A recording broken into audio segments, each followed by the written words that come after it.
Bonjour à vous tous. Quel est le risque de perdre tout l'historique de ces conversations avec ChatGPT ou Perplexity? Comment retrouver une conversation passée si l'on souhaite la reprendre?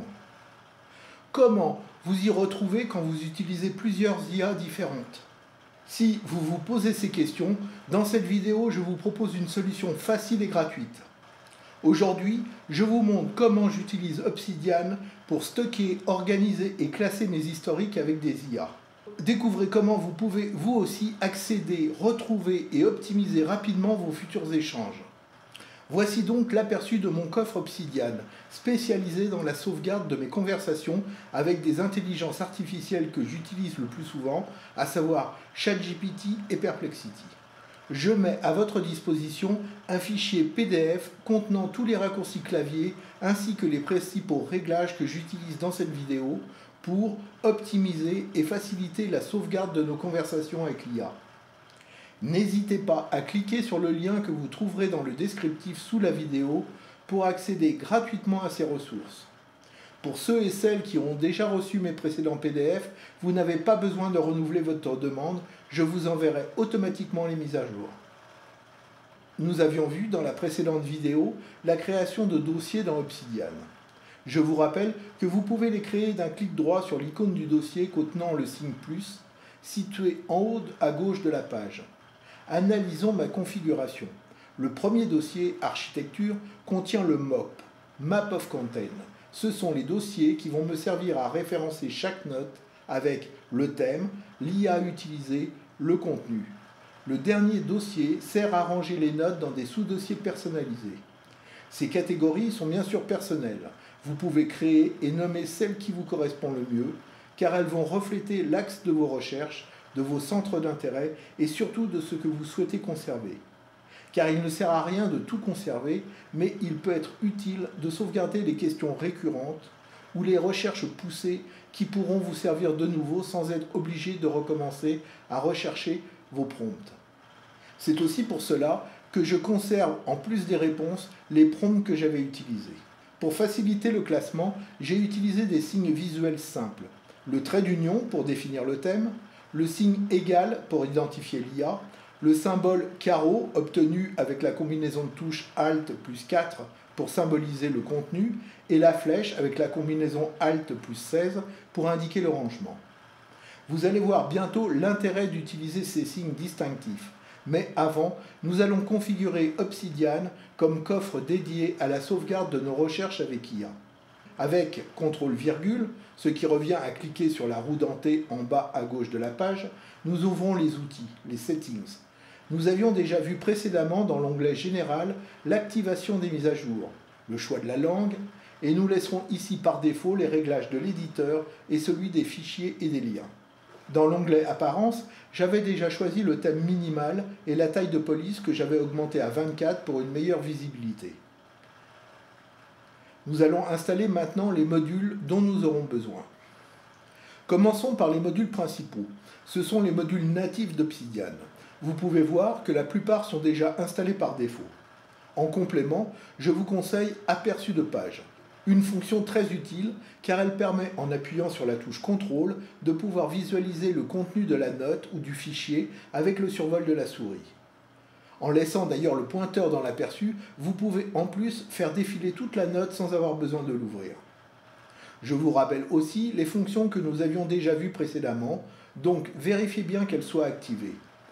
La palette de commandes CTRL-P qui vous permet d'avoir accès à toutes les actions et aussi de voir les raccourcis clavier correspondants. Les rétroliens CTRL-R qui permettent de voir les notes pointant vers un fichier ou une autre note sélectionnée. Le sélecteur rapide CTRL-O pour une recherche de tout fichier avec une partie du nom, un symbole, un hashtag. Le volet de mots-clés, utile si vous travaillez le référencement, et l'indispensable vue graphique CTRL-G ou CTRL-L qui permet de visualiser sous forme dynamique l'ensemble ou une partie de vos notes. Pour simplifier l'utilisation d'Obsidian, je ne vais installer qu'un seul module complémentaire, le templateur. C'est le module qui va nous permettre de créer un index pour référencer chaque note en l'intégrant aux 4 catégories, le thème, le contenu, l'IA et le rangement. Avant de continuer, vous retournez dans la fenêtre principale d'Obsidian et vous créez un nouveau fichier à la racine que vous nommez Templates. Ensuite, vous allez créer une note dans ce fichier Templates avec un clic droit, Nouvelle note, que vous appellerez Index. De retour dans les paramètres avec CTRL, virgule, en commençant par activer les modules complémentaires, puis vous cliquez sur le bouton Parcourir, vous cherchez Templater, soit en faisant défiler la page, soit en utilisant la barre de recherche.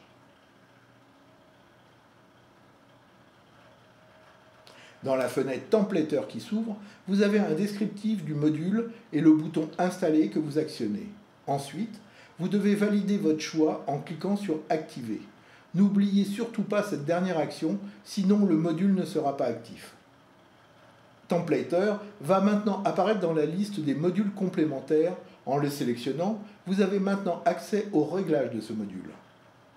Dans la barre de recherche tout en haut, vous activez Template Folder Location, puis en cliquant sur la loupe, vous recherchez le dossier que vous venez de créer, Templates, et ensuite, très important, vous activez le trigger Templater en New Field Creation. Ensuite, vous allez dans Template Hotkeys et vous sélectionnez template/index.md.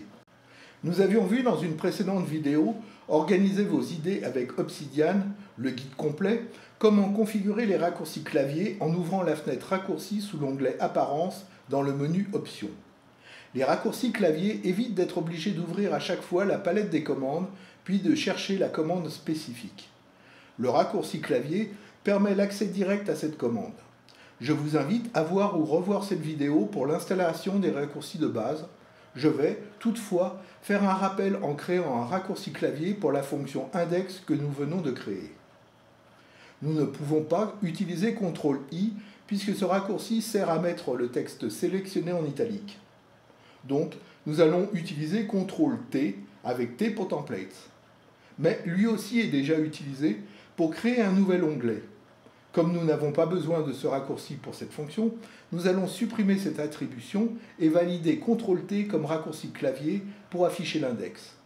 Nous venons de voir comment attribuer un raccourci clavier et aussi comment changer l'attribution d'un raccourci pour une fonction donnée. Nous allons maintenant configurer l'index pour la création des nouvelles notes de sauvegarde de conversation. Dans la note index, sous le titre, nous commençons par un tiret suivi d'un espace. Cela crée une liste à puces. Vous pouvez l'appeler index, référence ou ref comme je le fais, ou comme vous voulez. Vous validez ensuite avec entrée suivi de tabulation. Cela va créer une sous-liste à puces. Vous écrivez contenu, puis vous saisissez 2 fois 2 points, suivi d'un tiret vertical. Ce tiret vertical, on l'obtient avec la combinaison sur PC des touches Alt-GR plus la touche 6 du clavier du haut du clavier. Vous validez par entrée et vous recommencez avec l'IA, puis le thème, et pour finir avec le rangement. En validant 2 fois, vous sortez de la sous-liste et de la liste. L'index a été créé. Maintenant, nous allons sauvegarder notre première conversation. Nous commençons par CTRL-N pour créer une nouvelle note. Je vais choisir pour l'exemple comme titre Projet Orion d'OpenAI, puis en dessous, avec CTRL-T, j'appelle l'index. Après le premier tiret vertical du contenu, je fais un CTRL-J pour créer un lien. Je tape ensuite entre les crochets Alt-4 pour le signe du carreau. Une liste va apparaître maintenant pour me proposer tous les contenus disponibles associés au carreau. Je choisis IA. Donc j'ai maintenant le texte sous forme de lien affiché en bleu. Carreau IA. Je renseigne de la même façon l'IA avec égal après le CTRL-J. Je choisis ici ChatGPT et Perplexity puisque je fais la sauvegarde d'une conversation avec ces deux IA. Pour le thème, après le trait d'union, je rentre technique. Et, comme j'envisage de traiter le sujet pour une prochaine vidéo, je renseigne projet comme emplacement. Je finis par la date uniquement avec mois et année car le jour précis m'importe peu. Et comme je ne compte pas faire de recherche par date, je ne crée pas de lien et je ne l'intègre pas non plus dans l'index. Toutefois, si vous le souhaitez, vous pouvez intégrer automatiquement la date du jour dans l'index qui sera ainsi présente à chaque création de note. Il faut, dans ce cas, installer le module complémentaire DataView. Mais comme ici je n'utilise pas cette fonction, nous allons revenir à notre note. Avant cela, permettez-moi de vous inviter à vous abonner, si ce n'est déjà fait, et à laisser des commentaires sous la vidéo. Commentaires pour lesquels je me ferai un plaisir de vous répondre. Sous la date simplifiée, je vais copier le lien de la réponse de ChatGPT présent dans l'historique. Et comme j'avais transformé aussi la réponse de Perplexity en page, je vais coller en dessous le lien de l'URL de Perplexity.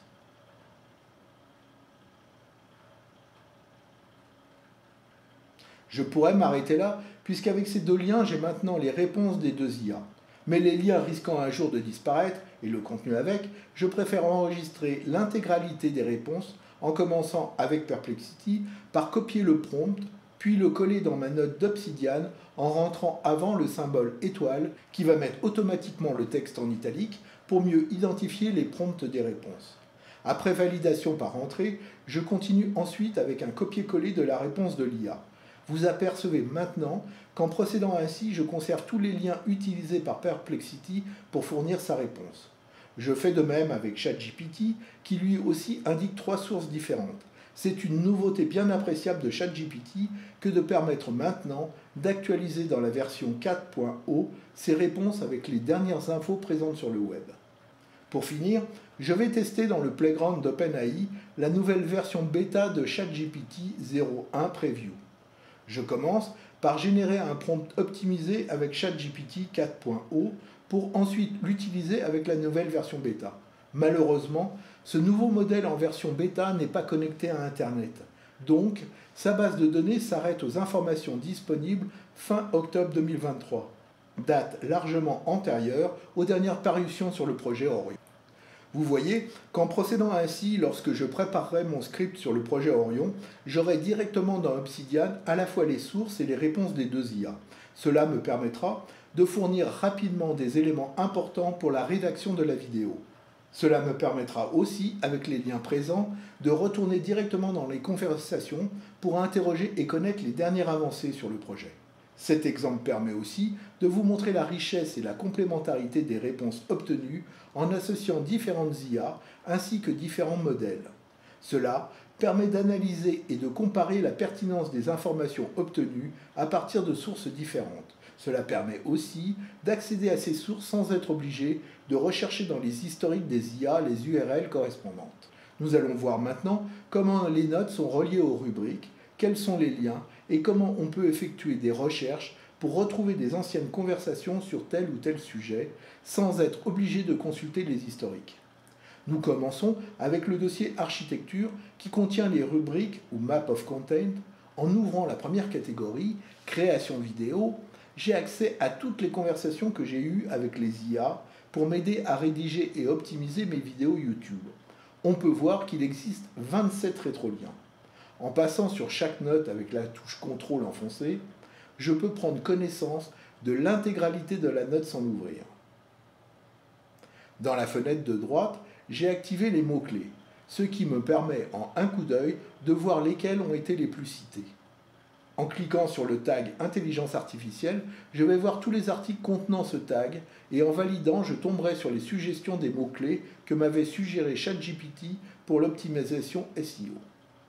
Avec CTRL-L, j'ouvre une vue neuronale des liaisons, ce qui me donne accès là aussi à toutes les notes référencées dans la création vidéo. Cette méthode, comme vous pouvez le voir, offre de nombreuses possibilités de recherche. Passons maintenant aux notes classées par rubrique, en commençant par la catégorie Projet. En ouvrant la note récapitulative, j'ai accès aux conversations sous forme de liste ou de graphique. Là aussi, cela me permet de trouver rapidement la note recherchée. Ici, par exemple, pour le projet Orion, cela me permet d'avoir directement les liens à la fois avec ChatGPT et Perplexity. Cela me permet aussi de consulter les réponses et même de pouvoir créer un nouveau lien pointant vers une autre note sur le même sujet pour établir des connexions avec des réponses complémentaires. À travers cet exemple, je voulais vous montrer toute la richesse qu'offre Obsidian dans le traitement et la sauvegarde de données en utilisant un coffre spécialisé. Je vous montrerai dans une prochaine vidéo que l'on peut aussi créer des connexions entre des notes provenant de différents coffres. Comme je vous l'ai dit précédemment, vous trouverez un lien pour télécharger un PDF avec le nouveau récapitulatif de tous les raccourcis clavier, les symboles, l'index que j'ai utilisé. Merci de me faire savoir si vous aussi vous trouvez un intérêt à sauvegarder une sélection de vos conversations avec les IA dans Obsidian. Est-ce que vous trouvez que ce système de recherche est approprié? Et est-ce que vous souhaitez que je vous montre plus d'applications et de fonctionnalités en utilisant gratuitement Obsidian? La nouvelle mise à jour permet maintenant de créer des notes directement à partir d'URL. Elle permet même de gérer les emails. J'aborderai toutes ces nouveautés dans une prochaine vidéo et d'ici là, j'attends avec impatience vos commentaires. Je ne refuserai pas non plus de recevoir un petit pouce bleu si la vidéo vous a plu. Et je vous invite à actionner les notifications pour être prévenu de la parution de mes prochaines vidéos. Je vous remercie pour votre écoute et je vous propose de nous retrouver très bientôt. Merci et au revoir.